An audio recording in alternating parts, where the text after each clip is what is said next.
魔法。好啦，咁啊，而家翻去究竟黑魔法啦，係啦，黑魔法咧就最簡單你要理解咧就係降頭啦。我唔知大家知唔知降頭其實係點樣做嘅？泰式啊或者外國嘅地方係降頭。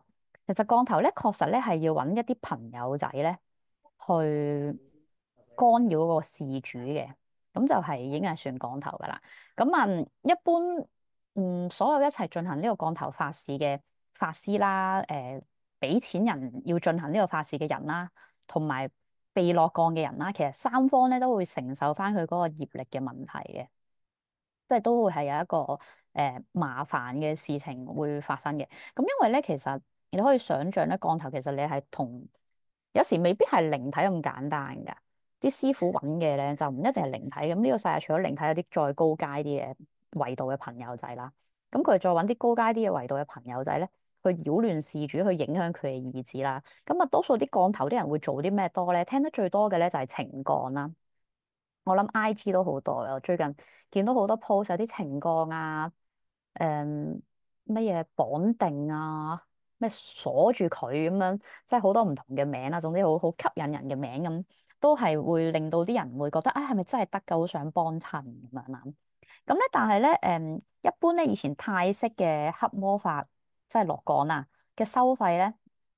係好貴嘅，真係好貴嘅。咁我曾經咧係接過有個 case 咧，係諗住幫佢係做治療啦。咁佢又要同男朋友復合，咁當時就幫佢做治療啦。咁後尾咧後來咧治療下發覺啲唔好妥，咁然後咧佢又同我講，因為我發覺係有朋友仔去干擾嚟到我嗰度啦。咁即係我就問佢，誒你有冇做過啲咩儀式啊？咁然後咧佢就同我講佢有落過佢男朋友降頭啊。咁即係我嚇到呆咗下。咁嗰陣我係啱啱好多年前嘅啦，啱啱進入身心靈，我心諗話吓唔係話你落你男朋友降頭咁樣，咁之後我就問佢吓，咁你搞呢壇嘢搞咗幾多錢啊？咁樣，咁之後就一陣先開估啦，就係同大家玩一個遊戲，係啦。咁當然唔平啦，都係一個數目。咁但係就嗰個人最後咧個男朋友係有翻過去嘅，但係後尾因為咧嗰個案主咧個脾氣實在太差啦。之後又唔知點樣鬧個男朋友，然後話嚇走咗佢啦，係啦，咁啊，所以其實你話黑魔法係咪真係有用咧，都要好睇究竟你個案主究竟會唔會自己本身都有自己嘅問題未解決嘅，所以一般咧都會係我喺我嘅角度咧，所有教你哋魔法嘅學生啦，或者係幫你哋做儀式嘅時候，我都會同你講定，其實最重要係你自己個心態，你有冇調整自己，有冇睇到自己有咩問題。因為好多時你一啲關係出現問題，其實你都要檢視自己，就唔係淨係對方嘅問題嚟嘅。咁如果你冇處理到個源頭嘅話咧，其實就算俾你復合咗啊，或者係一啲關係俾你掹得翻咧，最後都係嗰個人都係會俾你整走嘅。咁就冇話所謂我命中注定我要同佢一齊，咁就你就算做啲乜嗰個人都唔會走嘅，咁啊唔會係咁樣嘅情況發生嘅。好啦，咁之後咧就要問下大家一條問題啦，因為咧今日有同學咧就同我講話，喂，黑魔法係咪好邪㗎咁樣啦？咁就想大家幫手投下票咧，就係有關第一條問題啦，就係你覺得黑魔法係咪好邪？咁而家就等睇下大家嘅回應，等呢個嘅分享會冇咁悶，我諗咗好多方法點樣令件事生動啲。係啦，誒，大家都聽完我講咗一段時間，大家而家嘅答案對黑魔法都嘅認識好似真係多咗，我覺得人邪做咩都邪，講得好啱，係啦，邪唔邪就真係睇下究竟你個人邪唔邪嘅，事實上係。好啦，咁就大家投，誒有64% 嘅同學仔投咗票啦，仲有投咗45個，仲有20個人未投票到。咁暫時咧，你哋嘅投票結果咧都係中性比較多嘅，係啦。咁我哋等多10分鐘，啊唔係睇多等多10秒鐘，睇下有冇同學投埋呢個邪唔邪先，係啦。咁如果冇，我哋就揭曉邪唔邪嘅答案。好啦，1分鐘結束投票。咁啊，俾我投票結果大家睇下先。個投票結果咧就係中性，好啦。咁啊，好多人都答啱咗嘅，係啦。嗰個黑魔法咧，究竟佢個魔法係咪黑色嘅咧？其實係好睇究竟你個心念係諗緊啲乜嘢，做緊啲咩嘅。咁我哋一陣再會講一啲例子啦。咁因為咧，有時你用黑魔法係保護自己，唔一定就係要去傷害人哋嘅。好啦，咁咧之後咧，係啦，睇啲人點樣用啦，講得啱啦。啊，點解會有一畫嘢喺個圖畫上面嘅？等我而家消除下先，清除所有繪圖。好啦，咁然後咧就係、黑魔法咁最容易理解嘅就係降頭啦。咁會唔會鬼上身㗎？咁有啲人會問。咁其實真係會俾靈體干擾你嘅。如果你真係俾人搞嘅話，又或者咧，你經常有一個唔好嘅諗法咧，要去整人哋嘅話咧，其實你都會吸引朋友仔嚟揾你嘅。咁點解咧？我哋不如講下頻率呢樣嘢咧，簡單啲。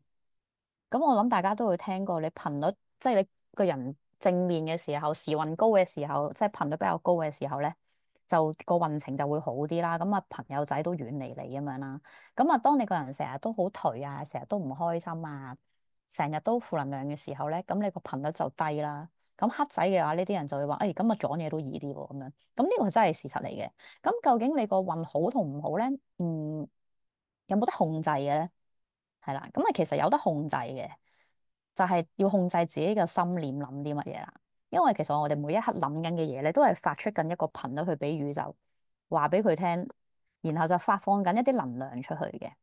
咁所以咧，當你成日發覺自己咧喺度放負或者係諗埋一邊嘅時候咧，你就諗啲辦法令自己跳翻出嚟，唔好再諗埋一啲唔開心嘅嘢啊、負面嘅嘢啦。因為咧係會降低你嘅頻率嘅。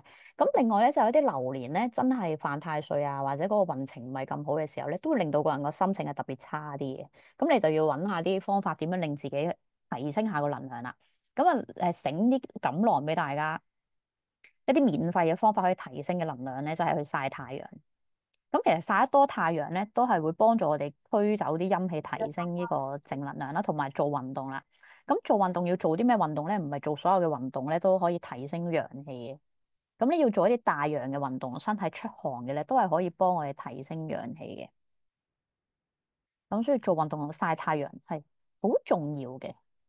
咁好啦，咁啊同大家一陣玩個遊戲啦，好快就好啦。咁啊黑魔法係咪真係有嘅咧？咁黑魔法係真係存在嘅，即係傷害人啊、控制人嘅魔法，確實係真係存在嘅。咁但係係咪收好貴嘅咧？曬得多黑咗會唔開心？咁要搽防曬啦，驚曬黑嘅同學仔係啦。咁係咪收好貴咧？咁而家就同大家玩個遊戲先，我哋咁大家咧就要我要 share 另一個 window。誒，你哋睇到嘅而家係啦。咁我就 share 呢個 window 出嚟俾大家咧，就係、等我等下，傾少少嘢。好啦，就係、猜猜黑魔法儀式一般收費幾多錢啦？咁咧，我喺大家嘅 message 嗰度咧，應該 send 過俾大家咧，入一個網咧，叫做呢個 menti.com，MENTI.com 嘅。咁咧，你入咗呢個網之後咧，佢會叫你打個 code，咁然後你打22495106咧，就可以入去將你估黑魔法究竟要幾錢嘅答案啦。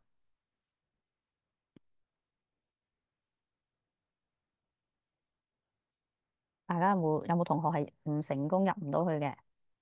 要玩趙領？一分錢一分貨，一分錢一分貨係咩啊？即係睇下嗰個黑魔法收費幾多錢？咁可能收你錢都未必做嘢喎，要小心啲。係啊，大家估下黑魔法意思要幾多錢？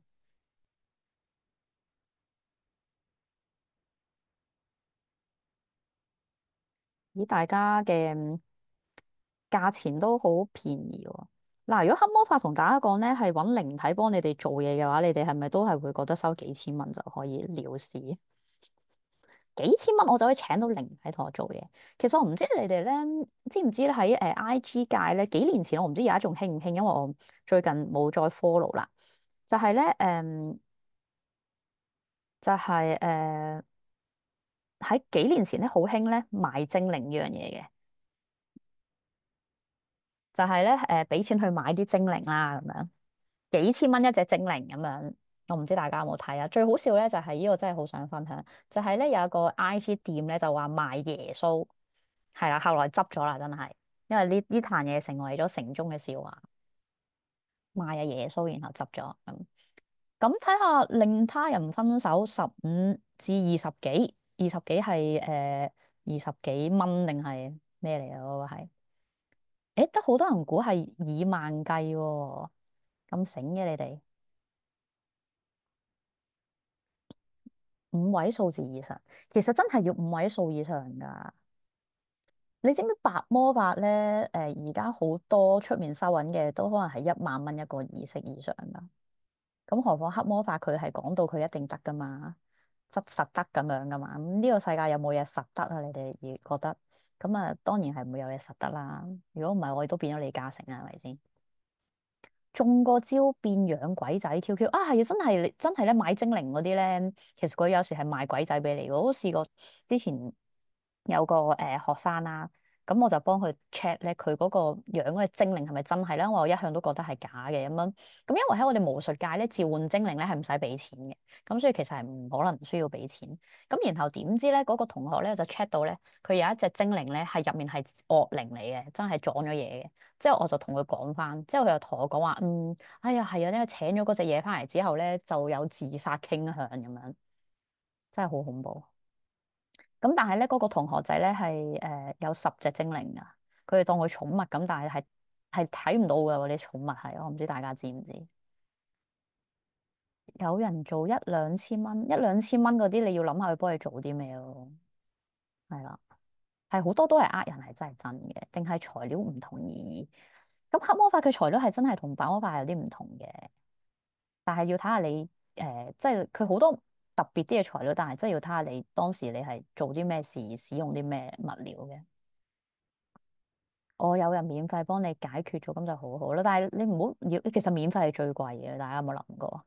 佢無啦啦幫你解決咗啲嘢喎，咁你本身你一啲業力你係需要承受嘅嘢或者學嘅課題，佢幫你解咗，其實佢都係要受翻，所以記得要捐翻錢，或者即係你點都好塞翻啲翻紅包俾嗰個幫你解決嘅人，因為免費嘅嘢係係啦，喺宇宙上面冇免費嘅嘢，最後你都係要付出代價。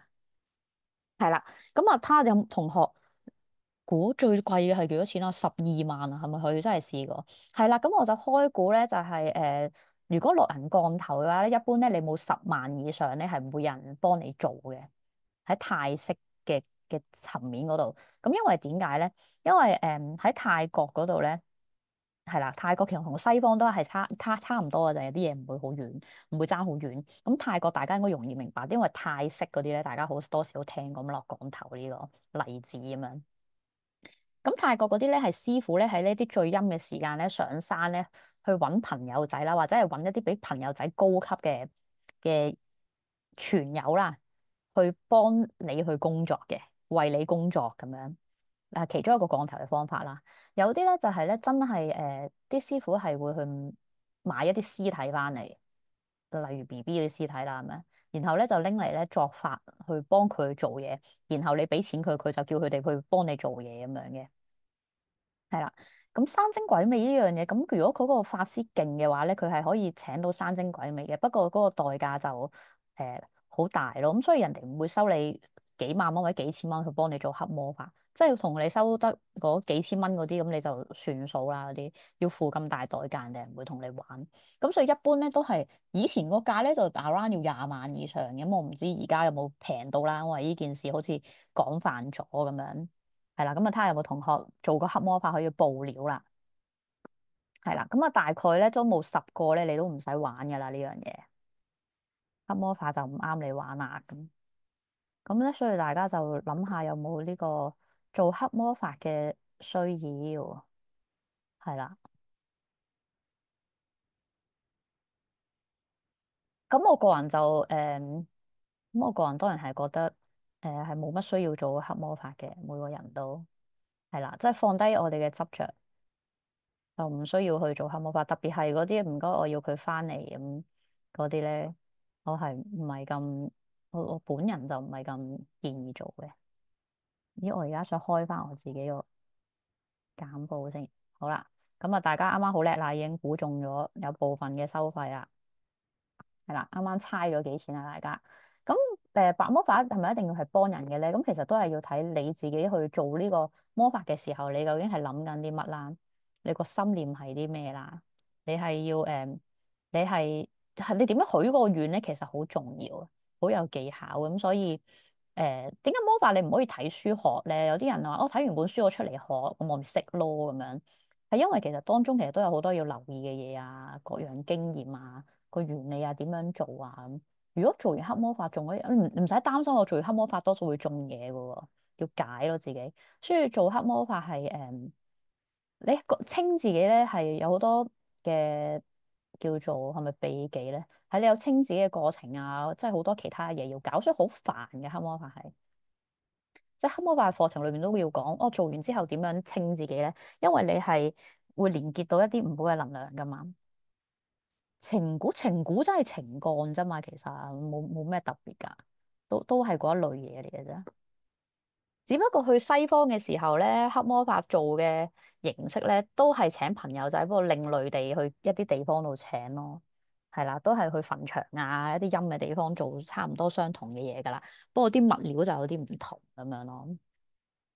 咁所以白魔法係咪一定係幫人咧？咁其實如果你嗰個白魔法咧，係強制控制人哋意志嘅出於呢個念頭嘅話咧，咁就已經唔係幫人嘅啦。咁所以點解我寫住天堂地獄一念之間，就係要提醒大家呢樣嘢啦。咁然後咧，誒、有個問題想問大家嘅投票，就係呢一個新嘅問題啦。係啦，咁第二條要問大家問題咧，就係想了解下大家有冇接觸過黑魔法嘅，即係可能俾人用黑魔法搞過啦，或者係有學過啦，又或者係有使用過啦，因為而家 IG 都好多噶嘛，即係好多俾人即係教人又唔係教人嘅，幫人啦，幫人做魔法咁，然後好多人都話俾人搞咁樣，然後就棘嘢咁。咁事實上而家 IG 係可能幾球唔係幾球，應該係幾百蚊或者係幾千蚊就可以引有人搞到你噶啦咁樣。咁所以咧就其實佢搞你咧已經算係用嘅黑魔法噶啦，即係攻擊你啊，或者係整鬼你啊，已經係算係即係用緊啲唔好嘅能量影響你咯。所以就要留意。咁點解喺我教嘅黑魔法裏面好主要講嘅一個位，就係做點樣保護自己同埋防禦同埋清理自己多，係因為呢個年代咧，求其上 IG 咧，只要喺標籤嗰度打小人咁樣，可能趕走小人咁，已經有好多 post 出嚟啊就叫你俾錢，然後點樣去幫你搞人咁樣幾嚿水咁樣。或者幾千蚊啊咁樣，太識睇下佢係咪做降頭咯？如果佢係降頭嘅話，其實佢請靈體整理已經黑魔法啦。泰國見過人中邪，泰國真係好多，係東南亞都好多。心念好係咪就可以避開朋友仔？只能夠講個機率冇咁容易中咯。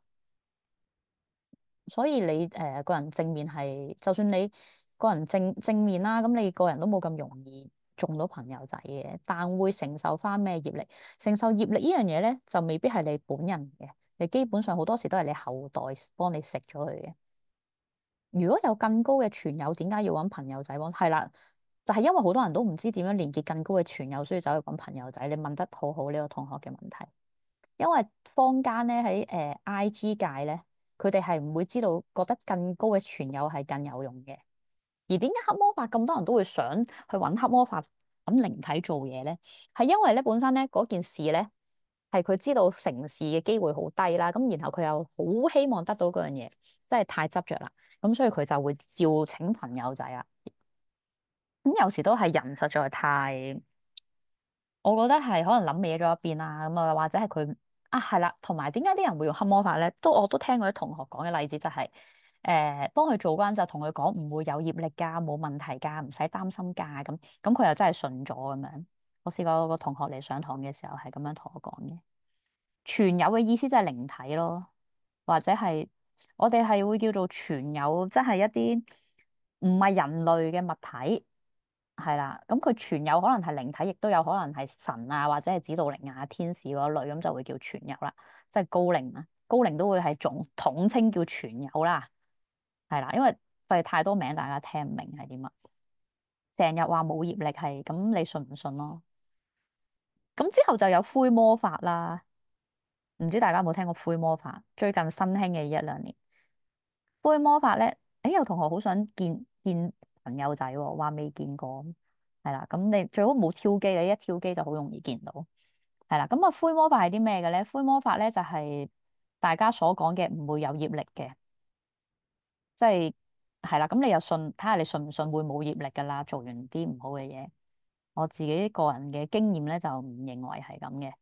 咁我老師咧都冇講過冇業力嘅，佢都話你做咗嘅嘢要自己承受你嘅後果，係啦。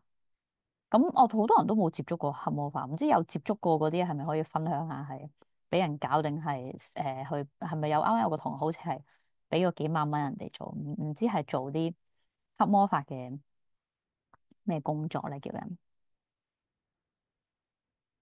咁其實你喺個心入面咒人哋已經係有業力噶啦，同學係講得好啱噶。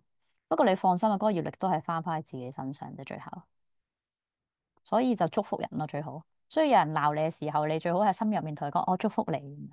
雖然可能你都會覺得，嘿係咪講緊粗口咁？係啦，你就要控制自己，一想講粗口嘅時候就我祝福你咁樣，即係黃子華咁樣，係啦，多謝咁樣，多謝你咁樣。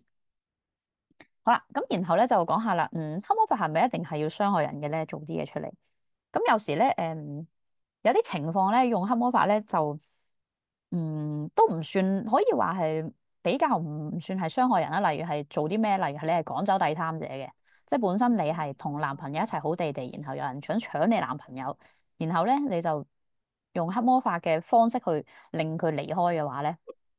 咁咧就唔算係害人啦，我哋都係保護自己啦。如果你個男朋友有一啲人要搶嘅話，咁又或者係本身嗰個你已經結咗婚嘅啦，咁啊有小三要搶你老公咁樣嗰啲，咁都係黑魔法係會做嘅啲驅逐小三嘅工作嘅。咁然後就係小人啦，咁即係成日整你嘅人啦。咁我試過咧。都幾多人咧，而家係即係可能翻工，唔知點解啲人工作力太大，啲同事咧好中意周圍搞下側跟啲人。咁啊，特別係嗰啲要跑數嘅工作咧，係特別即係多啲麻煩嘅同事嘅，係啦。咁然後咧就債仔啦，咁例如你要令到咧爭你錢嗰人還錢咁樣，係啦，咁都有機會使用到黑魔法嘅呢幾類啦，第三者啊。小人啊，或者係驅走啲小人啊，或者係債仔啊，趕走趕走情敵啊，咁樣都會係常見嘅，係啦。咁然後咧就好啦，同大家玩下遊戲時間啦，又係係債仔爭你錢嗰啲人，你就可以用黑魔法對待佢，爭我錢，快還錢嘅。咁咧，然後就係假如你識得黑魔法會點用咧？咁有啲人咧又問個黑魔法係咪可以殺人啊？吓，咁其實咧，道理上咧係。嗯，係可以整死人嘅，但係基本上應該唔會有人要咁深仇大恨咁樣做啦。咁我都冇教黑魔法係整死人咁誇張嘅，但係有一啲方法係可以嘅。咁但係哇，我諗呢個業力好大鑊，未必食得起大家。咁好啦，咁啊問下大家啦，假如你識黑魔法嘅話咧，咁你會拎佢嚟做啲咩咧？咁樣你會點用咧？就到投票時間啦，又同大家玩。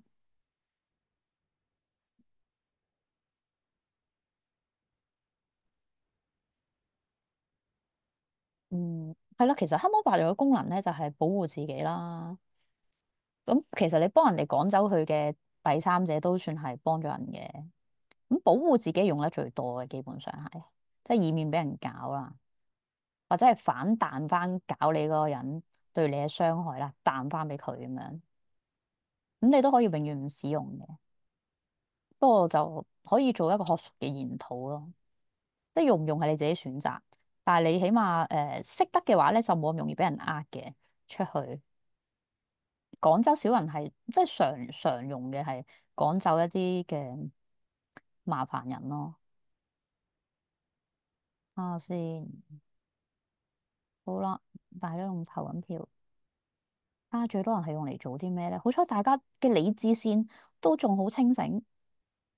好啦，俾我投票結果大家睇下先。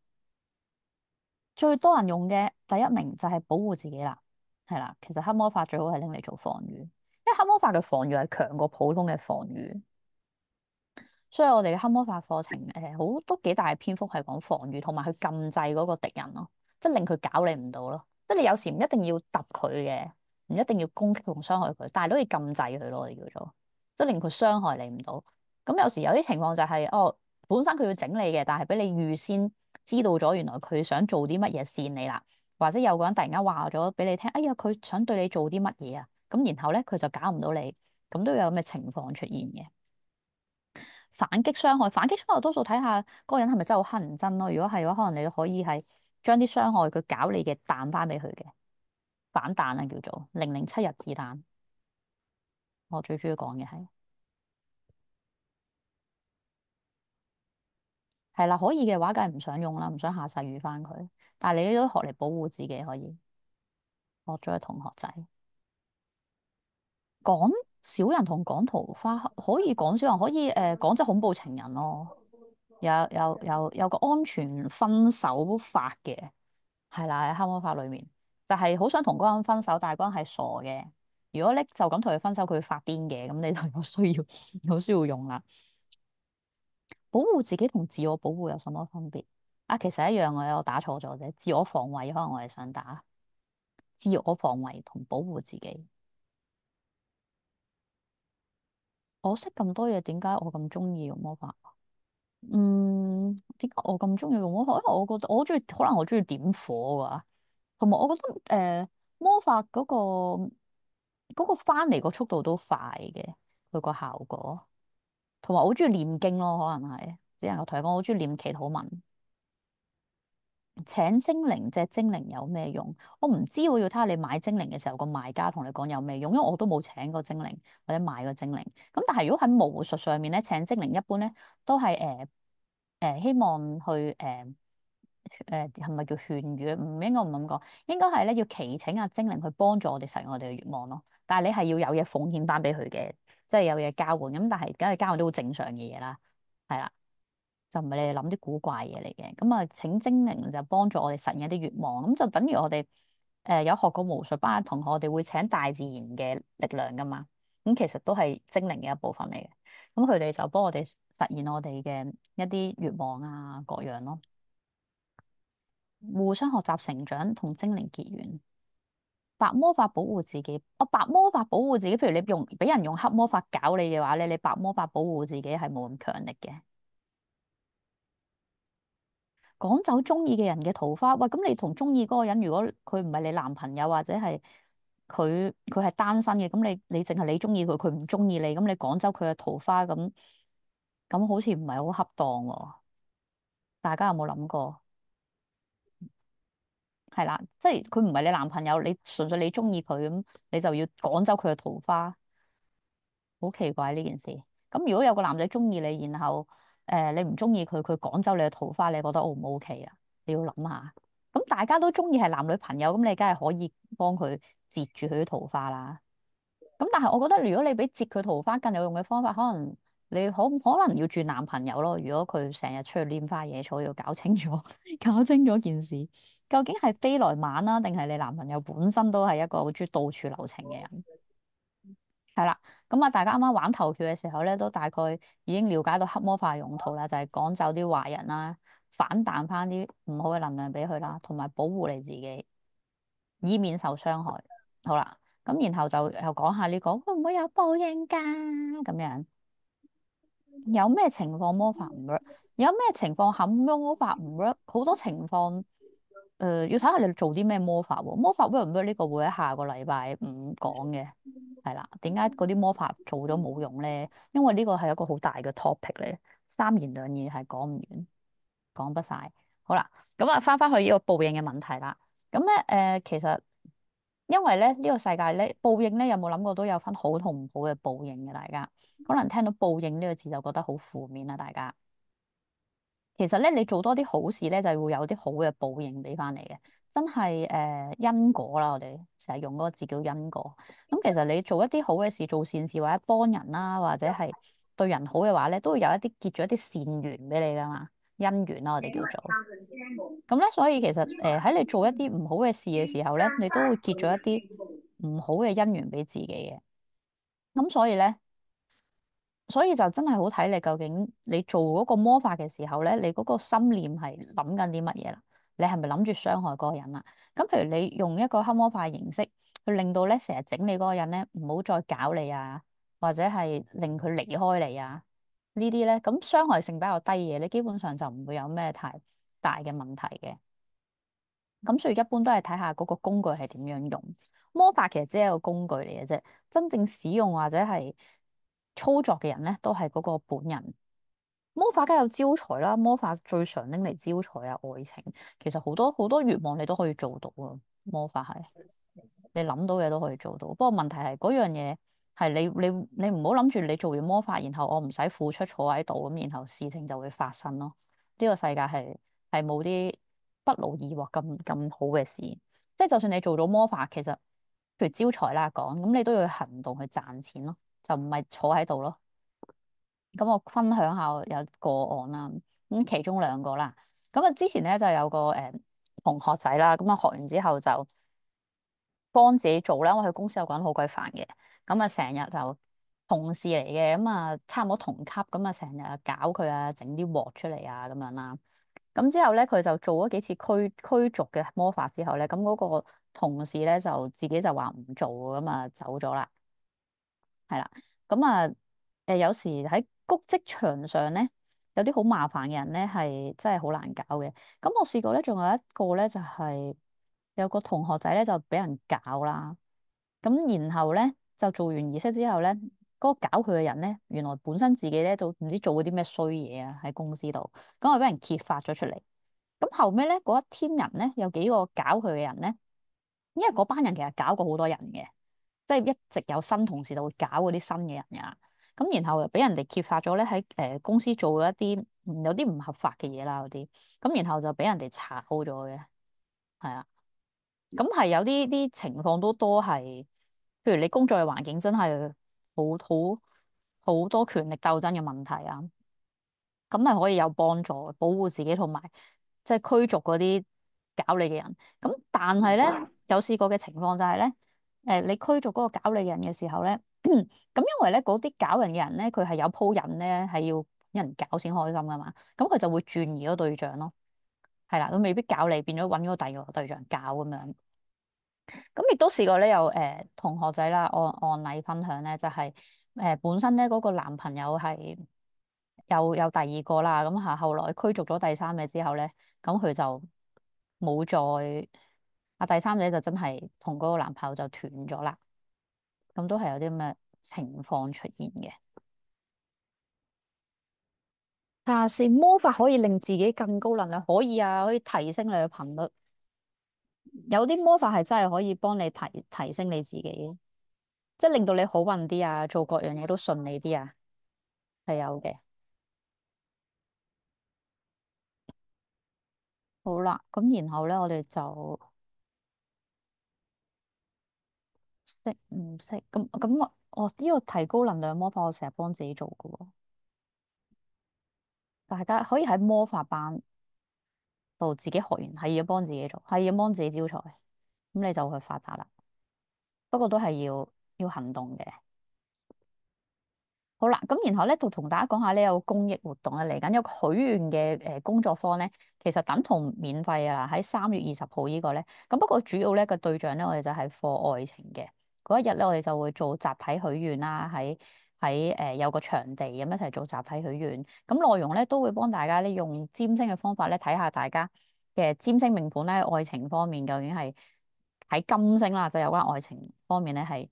點樣同個對象相處啊，同埋有啲咩戀愛觀啊，大約係點樣啦？咁幫大家睇下今年究竟如果要許愛情嘅願望，究竟點樣許咧，會幫大家係最容易吸到你哋想要嘅人呢？咁樣咁因為咧呢個3月20號呢個工作坊咧，係有禮物嘅，係啦。咁佢個入場咧係200蚊嘅啫，係啦。其實係場地同材料費嘅就淨係收到。咁我哋咧都會每人有份禮物咧，就係有個許願蠟燭啦，同埋有一個愛情魔法油咧送翻俾大家嘅。今日呢個係回饋翻俾同學仔啦。咁另外3月都會再有啲分享會咧，係講有關係3月7號嘅咧。下個禮拜有個分享會咧，係講愛情魔法點解做極都冇效嘅。係啦，或者係啱同學會問，誒點解有啲魔法做嚟做去都唔得嘅咁樣？咁嗰啲同學咧就可以報名下個禮拜五講嘅 topic，研究下自己點解嗰個魔法做嚟做去都唔得。因為咧，以我所知咧，好多同學咧係咁喺唔同嘅店家嗰度咧不斷做魔法嘅。咁點解唔得咧？係有原因嘅。咁下個禮拜會同大家拆解噶啦，係啦。好啦，咁3月20嗰個咧，大家可以電話右上角呢個電話揾我報名，仲有位，因為人數係有限嘅，係啦，有禮物。咁然後咧就分享會3月7號仲有呢個嘅愛情長久秘訣啦，3月嘅。咁14號咧就會教大家點樣顯化你哋嘅願望啊，加速。係啦，咁啊，大家就可以學識之後就睇下你想顯化啲咩啦，錢啊，或者愛情啊都可以嘅。咁我啱啱講嗰個有禮物拎嗰個咧，就係3月20號一齊許願嘅呢個集體許願工作坊啦。咁3月20號嗰日咧，3月20號嗰日係春分嚟嘅，咁係適合許一啲新嘅願望，嗰日個能量係特別強嘅嘛，大家就好好把握啦，一年得一次嘅啫呢個日子，特別日子。咁然後咧3月26號呢個親密關係成長工作坊就之後會再喺其他活動度講嘅，係啦。咁我哋3月20號嗰個主要就係許愛情有關嘅願望。十四號嗰個係分享會嚟噶，唔使錢噶。係3月20號嗰個有禮物拎嗰個一齊許願嗰個就要收翻場地費咯。咁咧今日咧答謝咗大家咧睇到睇咗咁耐啦，咁啊就會俾翻啲優惠大家嘅。咁啊大家咧就可以有一個8% 優惠嘅 coupon 咧，個曲咧就係 Magic 魔法。咁啊上去我嗰個線上課網站咧報任何班咧打 Magic 呢個曲咧都會有8% 嘅優惠噶啦。咁啊大家可以 scan 呢個 QR code 啦，直接或者影低呢一版咧，就係嗰個就可以去到網課噶啦。咁啊，除咗魔法班，仲有好多靈氣啊、靈擺啊，其他唔同嘅課程嘅。咁大家可以上去睇下。咁因為有啲影片咧係有介紹影片，咁你都可以睇下係有啲咩可以幫到大家學到嘢嘅。咁然後咧就今日咧就因為講開黑魔法呢個 topic 啦，咁啊有一個體驗價俾大家玩下嘅咧，就係驅逐小人白魔法啦，係啦。咁啊快出去小人儀式啦，會教大家同埋保護自己嘅魔法油。咁原本咧就要680蚊嘅，咁啊今日就體驗價半價，咁啊380蚊。咁大家有興趣就可以 scan 呢個 QR code，或者係去翻啱啱咧嗰條 link 嗰度咧，去翻 IG 嗰度撳翻呢個 miraclespirit.thinkthing.com 咧，就可以揾到呢個優惠嘅課程噶啦，我已經擺咗上去噶啦。咁或者有唔知點揾就私信我啦，再。好啦，咁然後咧我就講下咧，啱啱黑魔法呢個課程啦。咁黑魔法呢個課程咧係最新開嘅，咁啊我整合咗一個最完整嘅版本啦。咁大概內容咧就係會係講呢啲嘅。咁啊首先都係會講下魔法嘅一啲道德上嘅嘢啦，要留意啲咩啦？係啦，咁因為咧魔法咧就唔係都有道德嘅嘢要留意嘅，就唔係係有用唔係有用咁濫用咗嗰件事去嘅。咁啊黑魔法都係有禁忌要留意啦，有啲咩可以做，有啲咩唔可以做啦，要點樣做啦？如果唔係咧，係真係嗰個黑暗嘅能量咧，係會好影響到自己嘅。咁咧，然後就反噬同埋個人價值觀啦。咁反噬意思即係咧，人哋成日都話咩做完黑魔法就冇業力㗎，咁啊嗰啲問題啦，咁其實係會有影響嘅。咁所以咧都會同大家講咧點樣避免有一啲反噬嘅問題啊，或者係搞到自己嘅問題啦。咁然後咧就黑魔法進行前嘅一啲守則啦，有啲要注意嘅嘢啦。淨化嘅方式啦，咁黑魔法係好重要嘅淨化呢方面，因為始終你都係用緊一啲比較低頻嘅能量咧，有機會接觸到。咁然後空間同埋個人嘅淨化啦，黑魔法防禦啦，點樣唔好俾人哋搞自己啦，點樣解除啲黑魔法嘅攻擊啊，去詛咒啊，反彈翻嘅攻擊啊，咁啊會講復仇魔法嘅，咁啊但係我係唔建議大家用黑魔法去傷害人嘅，係啦，咁我主張咧就係保護自己。唔好搞人，但係你要識得點樣，等人哋唔好搞到你咁樣。咁啊，唔係必要時都希望大家唔會要用到嘅。咁啊，例如係困住敵人啦，啱啱我所講嘅，你唔一定要整佢，但係你可以叫做困住佢，等佢搞唔到你啦。咁然後咧就係安全嘅和平分手儀式，呢個就係俾一啲恐怖情人噶啦，即係你好想同嗰個人分手咁樣，但係又分唔到，咁啊諗個方法。睇下點樣分。咁我聽過有個例子咧，就係、即係我老師係講俾我聽啦，就係話咧，佢咧就有一個人咧就揾佢，然後咧就想咧叫佢幫佢個朋友同個男朋友分手。咁點解咧？就係因為咧事緣咧嗰個男朋友咧係詐騙集團嘅，即係 KK 園啊。咁嗰個男仔咧就坦白咧就同咗嗰個女事主講咧，就話其實咁我好中意你嘅，但係咧因為咧我喺詐騙集團嗰度做咧，需要幾多錢咧先可以咧離開呢個詐騙集團咁樣啦。咁然後咧，嗰個女仔咧就真係中意咗呢個詐騙集團嘅人。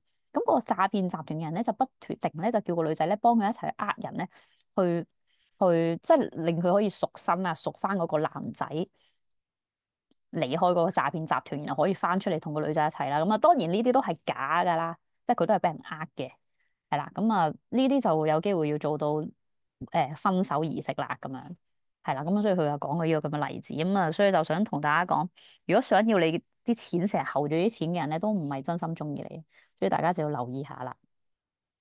係啦，咁可能可能有情況就係我同咗一個人一齊過嚟咁問我拎錢，然後同佢分唔到手，可能就要做呢個和平分手儀式咁樣。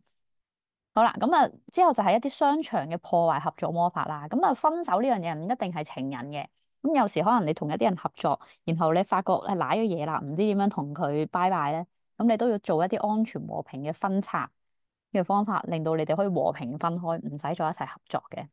即係商業上面都有呢啲嘢。咁然後就係、防止俾人哋搶走你嘅愛人啦，即係防止奪愛、小三去除儀式咁樣啦。咁啊之後咧就係、真係破壞人哋嘅關係啦。咁有時譬如喺人哋搶咗你嘅老公嘅情形之哦，知啲即係有情婦出現啦。咁有機會咧，你係要需要破壞佢哋嘅關係，然後就再做翻好你同你老公嘅關係嘅。係啦，咁你就有機會要去到破壞人哋噶啦，因為本身你係正室，咁但係呢樣就好睇究竟你個角色係乜嘢啦，同埋黑魔法唔係話你話想做就可以做嘅，係需要去問神嘅批准，然後 OK 咧，你先可以做嗰樣嘢。因為如果咧本身咧你係有信仰開或者係有信開嘅宗教啦，咁有啲神係唔中意人去做黑魔法嘅，咁所以有一啲禁忌係需要留意，你會喺課程裏面都係會詳細講。咁然後就黑魔法常用嘅藥草啊，或者一啲物品啊，係啦。咁啊，我唔知大家有冇睇過？好幾年前有單新聞咧，就係有一個人咧，唔知就話幫邊鬼個做個客做黑魔法，然後就殺死咗隻兔仔嘅，之後然後就俾人拉咗嘅，係啦。我唔知大家有冇睇過呢單嘢？咁咧，一般咧都係唔會咧叫大家咧去正常咧係唔會叫大家要殺死一啲動物咧嚟嚟做一啲咁即係咁變態嘅嘢嘅，所以大家就唔需要擔心有啲咁古怪嘅嘢做，係唔會用一啲死咗嘅動物嘅，係啦，電視先會咁做嘅啫，我唔明點解佢要俾我學翻嚟。咁咧之後咧就係課堂練習啦，因為咧每一堂咧都會教唔同嘅魔法，咁都要大家翻去復習嘅。咁咧，呢個黑魔法課程咧，嗰個訓練嗰個有限人數嘅限定，就每一班只係最多都係3個人嘅啫，因為都係要教得比較仔細，同埋係需要審核咧先可以通過呢個課程嘅，因為唔希望咧同學係拎住一個唔係好正當嘅心態去學習呢樣嘢，因為對我嚟講咧，我學嚟主要係必要使用啦，然後就係因為我本身真係熱愛者，所以咧對我嚟講，我覺得學術研究我就好開心噶啦，識點樣做。咁我主要都係用保護多嘅用嚟，咁咧呢個課程咧就係會有18小時，咁大概學3個月咁樣啦。咁如果有興趣咧，大家就可以再 send 啲資料俾大家睇。好啦，咁然後咧就睇下大家有冇 Q&A 嘅問題想問啦。時間差不多，啱先。歐洲 Magic Market 好多動物身體賣，有咩用嘅？啊，係啦，唔同嘅魔法係會用唔同動物嘅身體嘅，有時未必係身體嘅。係啊，可以同朋友一齊報啊！如果個朋友想學嘅話，好玩噶呢個。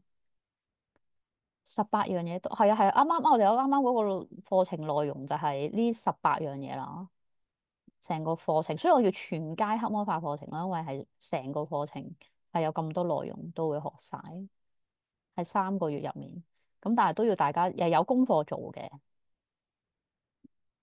如果主要想學解除黑魔法防禦，可唔可以？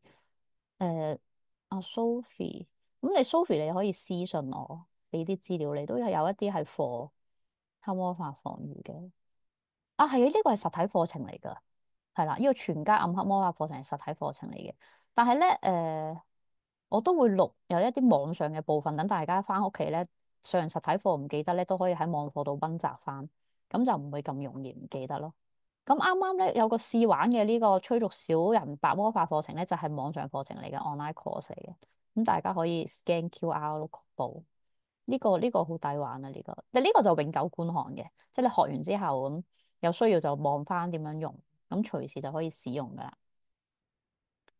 服裝要求啊，哇呢幾好喎！你呢個同學提出，你可以着一套巫術嘅服裝嚟，之後我哋一齊做呢個黑魔法，應該係有 feel 好多嘅會，係啦。咁啊，大家可以WhatsApp 我啦，或者係 IG 度 inbox 我拎更加多嘅資料都得嘅。係啦，咁但係大家究竟有冇一啲黑魔法嘅問題可以問啦？啊，係我記大家記得有 QR code 8%呢個，我哋稍後 send 翻啲優惠俾大家就可以報名啦。好啦，睇下大家仲有冇收數黑啊？係喎係喎，黑魔法可以叫人哋還錢嘅喎，真係，即係如果有人爭你錢咧。你係可以叫佢還錢。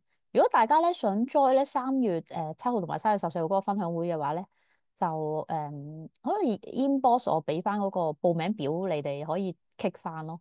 咁差唔多開課嘅時候咧，就可以聯絡大家啦。好啦，睇下我仲有最後一個遊戲同大家玩嘅，拎出嚟先，等我。就係呢個啦，係啦，睇下大家識啲咩先。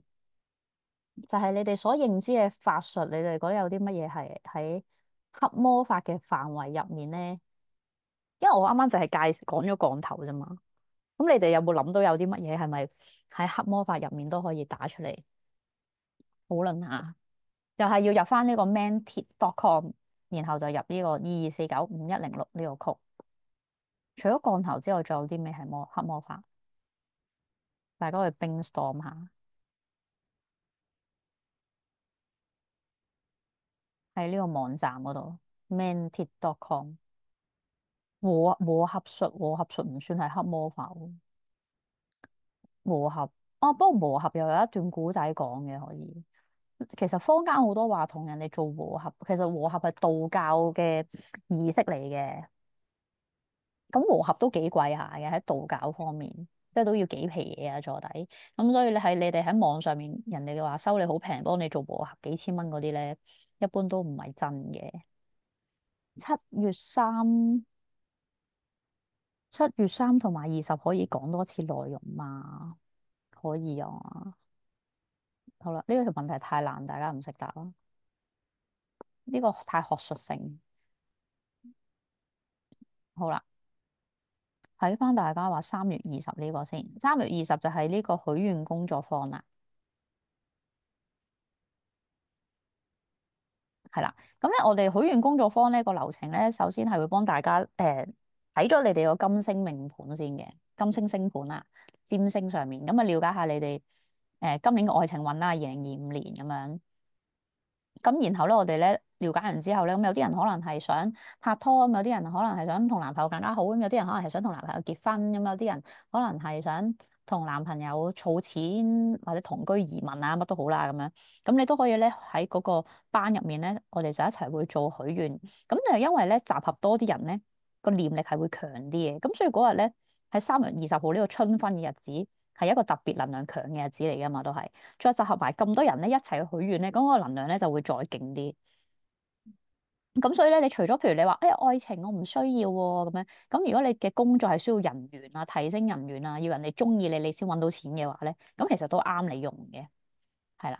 即係譬如我嘅工作要對人嘅，咁人哋中意我就會容易有生意啦咁樣，咁你就可以去啦。咁20號呢個實體嚟㗎，3月20號喺尖沙咀場地喺尖沙咀搞嘅，可以帶埋朋友仔一齊嚟報名啦。因為我哋大概最多都係30人到嗰個空間去用啦。係啦，咁3月20號呢個仲有位嘅，而家咁啊，大家可以踴躍報名啦，因為仲有禮物收。呢個其實係公益活動嘅，因為呢個等同免費嘅。呢個入場費係200蚊，然後有翻禮物收，又喺入面做埋許願，所以係非常之抵。如果3月20號唔喺香港，就我諗下有咩辦法先，睇下會唔會有啲線上幫我哋賺啲，因為肯定係現場個能量係最強嘅。好啦，大家可以 WhatsApp 我報名，可能你嚟到就會識到識到桃花，即刻係啊，好 creative 啊，嗰位同學。佢一嚟到，佢一嚟到，你個旅行不如改咗去改日期，唔好阻住3月20號呢個日，一日一年先得一次。係啦，同學一報名嚟到就，哇！即刻許完即刻有咗桃花，成功咗。3月20號即日離開工作坊，即刻拖住一件出去。哎呀，好正啊！咁都俾你諗到，係啊，好開心啊，我諗到我都覺得好開心啊！拜狐仙算唔算？喂，拜狐仙呢個，哇，呢個真係拜神 OK 嘅，你唔係養狐仙啊嘛，係啦，養鬼仔嗰啲就都算係黑魔法嚟噶啦。即係如果你個念力係請鬼仔幫你完成一啲事情。住喺日本啊？咁可能另外諗下會唔會同線上同步啦，等我研究下有冇機會，咁大家就可以一齊做下啦。係啦，如果喺香港嘅話咧，我哋就會喺尖沙咀舉行，時間係晚上7點半至10點半咁上下啦，夜晚星期四仲有位嘅呢家。唔喺香港嘅，可能不如就你哋學愛情魔法可以，就自己幫自己搞啦，可以。到時你哋自己喺外國，3月20號你都可以喺你哋嗰邊嘅地方自己做翻。不過愛情魔法係喺下個禮拜28號講咯，唔知有冇報名？未報名嘅同學就可以聯絡我，下個禮拜就會討論愛情魔法。又有嘢玩啦，大家。好啦，咁啊睇下今日大家仲有冇咩問題，我哋可以傾多5分鐘，咁就大家就可以放飯、放宵夜，係啦。咁如果有問題，大家可以再線下諮詢我都得啊，線下再問，非常歡迎大家。好多謝大家今日嘅來臨，希望大家有學到嘢啦，因為今日真係好多乾貨資料。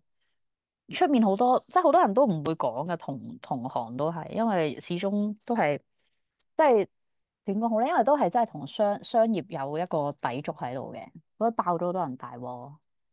今日保護魔法係380蚊，係啊係啊，今日優惠係380蚊啊！呢一班嘅同學，今日呢六十幾位同學仔，同行如敵國。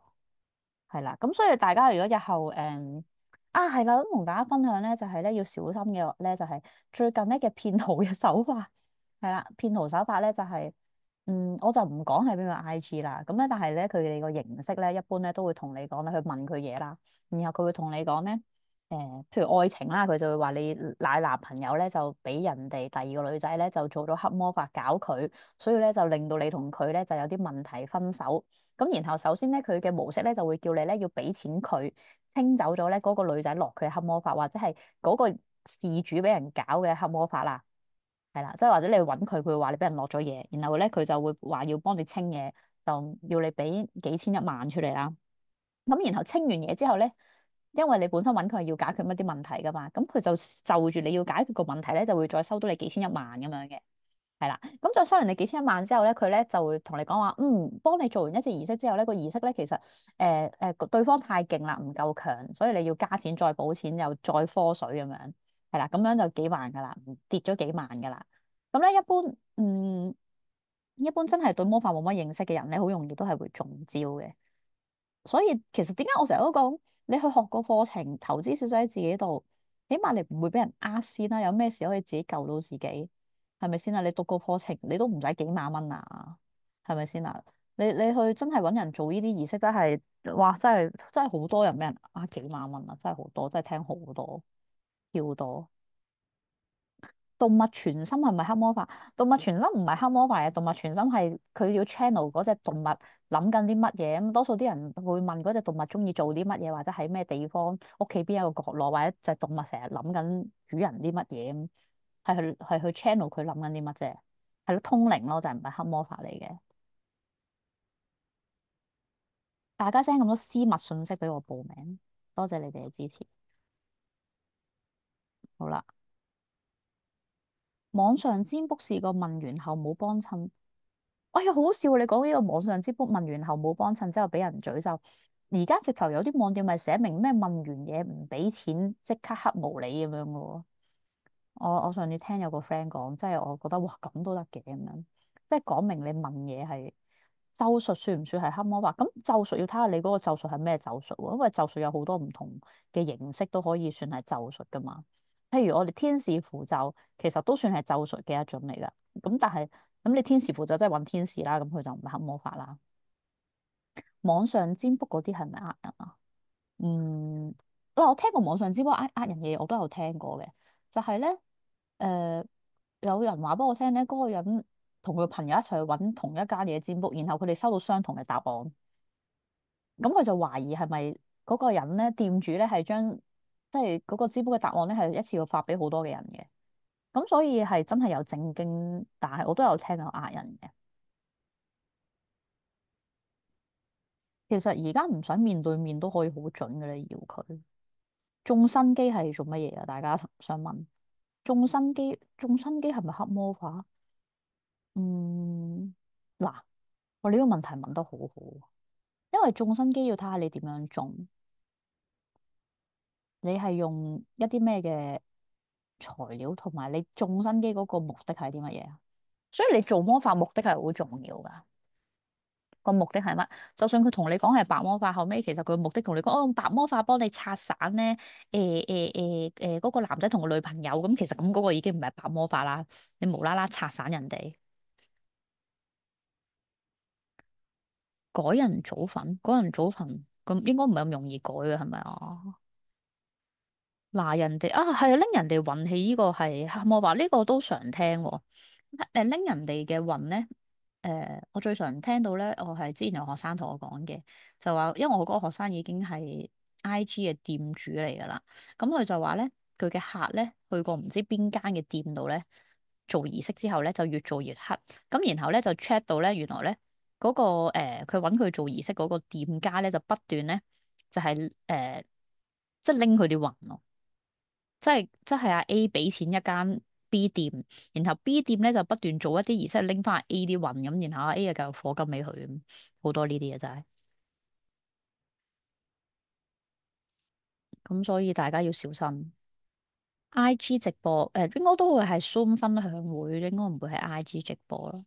好啦，咁大家如果有一啲特別嘅問題，可以私信我啦。咁我哋今日嘅時間就差唔多啦，多謝大家嘅支持啊！